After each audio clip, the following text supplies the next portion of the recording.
We welcome you all to 12th Man Studios in the south end zone of Kyle Field. I'm Will Johnson. This is the latest edition of The Beat.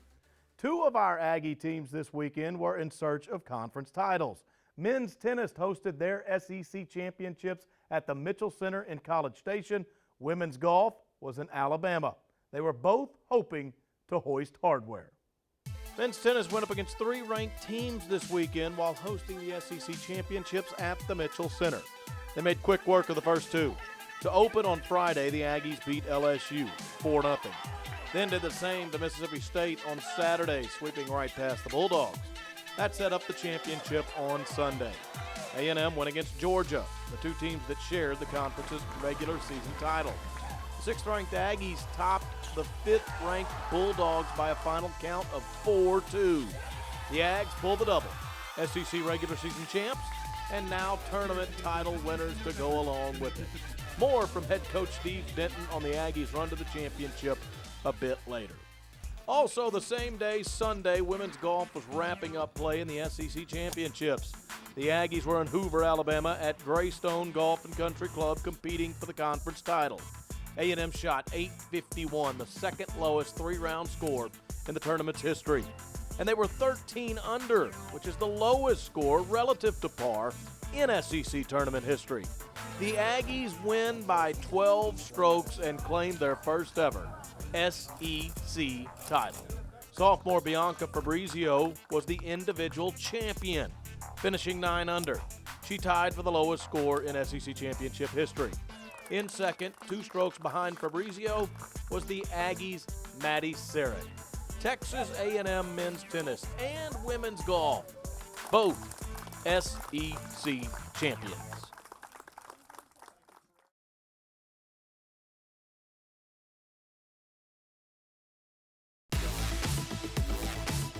The Beat is presented by AT&T, building you a better network. The Texas A&M men's tennis team, after winning the Southeastern Conference's regular season title, pulled the double this weekend. They take the tournament as well. We hosted it at the Mitchell Center. We have with us right now head men's tennis coach Steve Denton. And Coach, congratulations to you. I know that this will look good in the case along with that regular season title as well. Well, thank you. I appreciate it. You know, we've had a great season, and the match this weekend, the whole tournament, but the match yesterday was a culmination of a lot of hard work by our guys, and really excited for them and how well they performed. Georgia is that match that closed it out, a 4-2 victory over the Bulldogs. That's actually who you shared the regular season title with. But when we look back through the weekend, there was some domination here. You face 3 ranked teams, and you go 4-0, 4-0, and 4-2. Well, it was a great weekend for us. You know, we play well at the Mitchell Tennis Center. The 12th man really obviously helps, and our guys are really comfortable on our courts. And I thought we really started out strong against LSU, played well in the doubles, got after them in the singles. And the match I was really concerned about was Mississippi State. We had played them so tight the first time. We'd beaten them, but all the matches were deep in the 3rd set.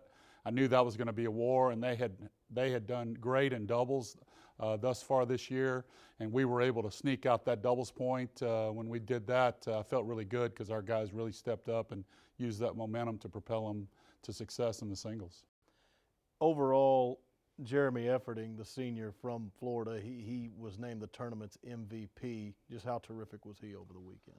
Well, he's just been an unbelievable leader. You know, he's the epitome of a college athlete. He's a great student. He's a great person and a great competitor. Loves this school and, you know, has spilled his guts for this school for 4 years. And he did an unreal job yesterday against a player that was playing at the highest level, and for him to come out on top and how he did it at the end and play as well as he did was just something that, as I said, I think in a quote, that he'll remember that for the rest of his life. But also some youngsters helped. You think of freshmen, A.J. Catanzariti, Arthur Rendernich, Jordy Arcanata. I mean, some young people really helped you take this title. They did. You know, Jordy has been really good this year for us. He came in late, didn't really start competing for us until late February. You know, ran into a pretty tough player yesterday, had his chances to win, didn't pull that match out, but he's really going to help us in the future. Can't say enough about A.J. Catanzariti. He's continued to win. He played Nick Wood yesterday. Nick Wood beat him in straight sets at Georgia, and he turned the tables on him. I mean, he was up 6-3, 5-1 and playing dominant tennis and ended up holding on to win 6-4 in the second set to put the first point on the board. And then for our freshman Arthur Rinderknecht, who was also named to the SEC All-Tournament team, you know, beat their senior Nathan Pasha, who's a great American player. To beat him as soundly as he did, that was a really, really high-quality match, and Arthur coming out on top. Those guys really just stepped up, and now, you know, as we have gotten through the regular season, you can't count those guys as freshmen anymore. I mean, they've been through the trenches, and they've fought some really tough battles, and those guys are playing with a lot of confidence, and the reason that we're where we're sitting right now is because of them. And also, yes, you won the title, but you also brought this event to the Mitchell Center, and you were able to showcase A&M tennis and the support it gets to the rest of this conference. Well, it's a unique place. You know, A&M is a unique place. As you know, my background, not knowing it as well and where I came from, that other place, I've come to love this place and Aggie land and the traditions, and it's been incredible. It's been an incredible ride for me personally and for Bob McKinley and Kevin, but also for this team. This year's team I knew was going to be a special group. I honestly thought that we would, you know, struggle a bit in doubles this year, but we haven't. We've been really good in our doubles, and then these freshmen have come up, and then our senior leadership with and our upperclassmen with Jeremy and Shane and Harrison Adams. Know these guys have had a lot of experience. They just came through, and it's really come down to us playing really well at the end, and it was awesome to see yesterday as it all came together. If you look ahead after this championship, you'll go to the NCAA tournament. In all likelihood, you will host the first and second rounds here in College Station, but 3 weeks until you get there, and that's not necessarily ideal for you. Well, hopefully we've learned. You know, last year we ended up being in the same situation, winning at Vanderbilt, winning this team tournament, and then that 3 weeks, I think it cooled our heels a bit. I kind of equated a little bit to like a bowl game. Yeah. You have to wait a little bit, you lose your momentum. And, you know, California came in here and bit us last year. And hopefully our guys remember that, certainly the three that I mentioned earlier. But these new guys need to know it as well, and we need to work hard. And I put it on our coaching staff, you know, to prepare these guys well. Last year, you know, we haven't really had a very warm spring. I mean, it's been cold and raining a lot. Yesterday was pretty warm. I thought our guys handled it pretty well. And we'll have to be prepared for that because obviously, you know, if we can get there, playing in Waco in late May, obviously that's going to be a big test because it's going to be warm there. Well, Coach, championship this weekend, it matches the one you got in the regular season. A job well done. Congratulations to you. Well, thanks, and I appreciate you guys, and I appreciate all the 12th man and everybody that supported this team. It's a total team effort, and this is a really young and exciting team to watch, and hopefully they're still hungry for more because we'd like to do some damage in the NCAA tournament. All right, Steve Denton right here on the beat. He and the Aggies pull the doubles.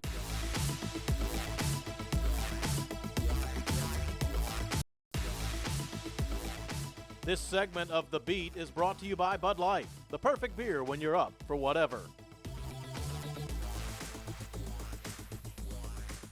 Welcome back to The Beat.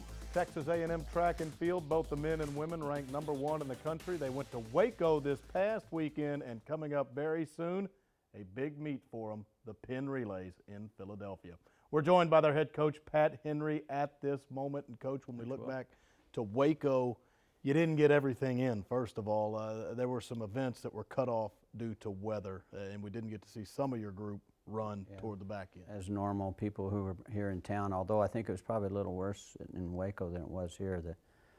You know, the temperature dropped about 10 or 12 degrees, and boom, that wind and hit us real hard and rained real hard. So we got in the buses and took off. Mm-hmm. When you were on the track, when you got to compete, the men, first of all, what did you assess from them? Well, we did it. We had some great things happen. Braylon Taplin got hurt a little bit running a 4x1. We don't know the extent of that. We were running very well, but right at the exchange hurt himself. So we'll find out a little bit as we go this week.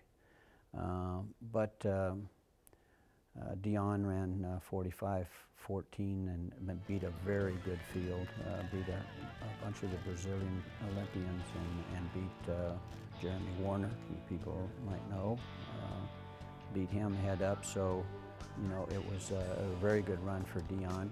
Not his fastest, but that doesn't make any difference. It was a great run. Chavez Hart ran 10-10 legal this weekend.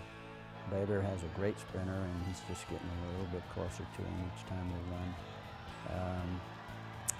Greg Coleman, the last event of the day that we were able to get in, ran a good intermediate flight, and won the event. So those things happen on the track that were real positive. Braylon getting hurt is a negative right now for us, but you know, we'll kind of wait and see what happens.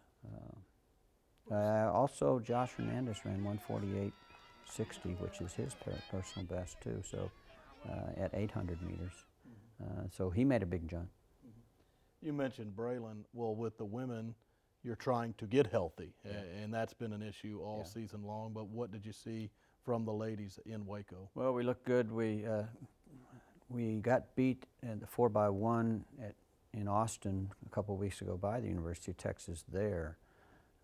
But we beat them head up at Baylor this weekend. Olivia's still not on our group, and Olivia's a pretty integral part of things, but Olivia's just not able to get back on the track yet. She's doing some training. She looks okay.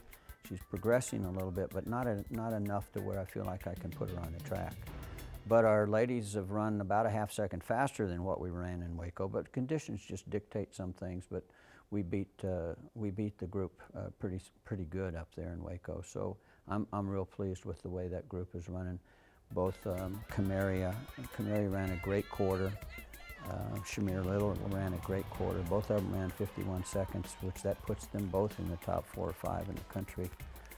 So those were real positive things. I thought Jennifer Madu looked real good this weekend, won the 100, and looked real good on our relay. So, you know, we have some people that are really starting to come around, and our field events look good too. Well, it's coming up, the annual rite of passage in track and field, Franklin Field, Philadelphia, the Penn Relays. The weekend we'll see up near 50,000 enter that arena. Yep. This is a true test for any athlete, and one that's very good for you as you look down the road and some things you want to accomplish. Yeah, you know, we ran in front of a great crowd at Baylor this weekend. They opened a new facility, great crowd at Texas. But you're right. In Philadelphia, you get in front of an NCAA type crowd. You know, NCAA will have between 20 and 30,000 people there, and this one's a little bigger than that. But ours is a rehearsal of environments, and that's why we go to Philadelphia. It's a rehearsal of putting people in a packed environment, lots of noise, having to deal with the pressure of getting on doing the things we have to do. That's what this is about, and you have to rehearse environments, and this is a rehearsal of environments, and that's why we go. And going back to health, with Olivia Ekponi with the women, Braylon Taplin with the men, I mean, you're trying to get healthy. What does it do for you and your staff when you have to play a little bit of mix and match in some events when somebody goes down? Well, you know, that's what a track team's about, and it's exactly right, Will. You know, you have to be able to do those kinds of things. And we've got a couple guys that got to step up. We've had a couple ladies step up into 4x1 positions. 4x4, we haven't run well on the ladies' side yet, but this weekend is an indicator that we're getting ready to. On the men's side, Dion Hickey, who stepped up indoors when Dion couldn't run at the SEC championships. We still ran very fast, won the SEC with Dion Hickey on there, who did a real good job for us. Greg Coleman wasn't on the 4x1 this weekend. He may have to step in there, so that's what it's about. You know, somebody's got to step up. Somebody's got to step up to the environment. Somebody's got to be ready to do better than they've ever done in their life, and that's what happens. That's what you have to be. I think in our team, we've got to be able to do those kinds of things. Good time to do it is at Franklin Field in Philadelphia. We wish you all the best up there this weekend, Coach. Yep. Thank you for the time. No, thank you. Appreciate it. Pat Henry with Texas A&M Track and Field. Back in a moment on The Beat.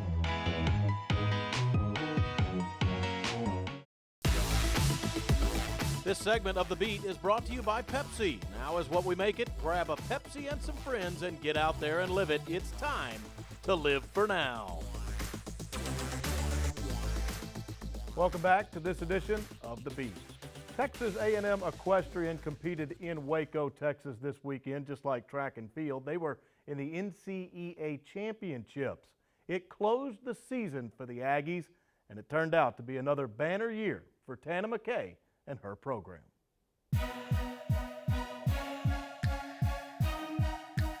The Aggies finished up their season with 8 victories, which was their highest win total since winning the 2012 National Championship.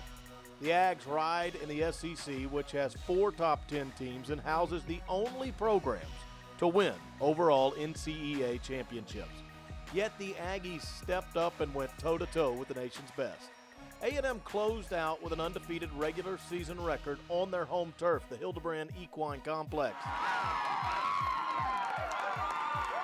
as well as with wins over each SEC opponent.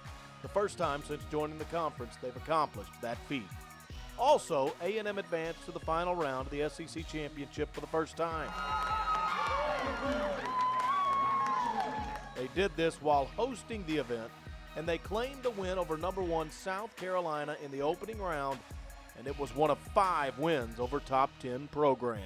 This team has come so far this year. We have come leaps and bounds throughout the entire year, and I'm so proud of them. We fought tooth and nail and really came out on top. I couldn't ask for any more. Texas A&M Equestrian, another successful season, and that success is sure to carry over into the future as this program continues to thrive.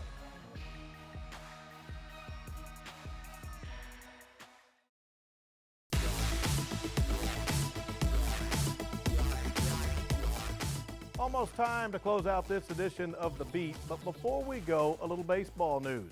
This past weekend at Bluebell Park, for the first time this year, A&M dropped a series. Arkansas came to College Station and took 2 of 3 from the Aggies. But now it is time to look forward to the LSU Tigers. This might be the biggest series of the season in the Southeastern Conference. A&M and LSU both 12-5 in the standings and both on top of the SEC West. That series gets started on Thursday night from Alex Box Stadium in Baton Rouge. All the time we have on this edition of The Beat. Thank you for joining us. So long, everybody.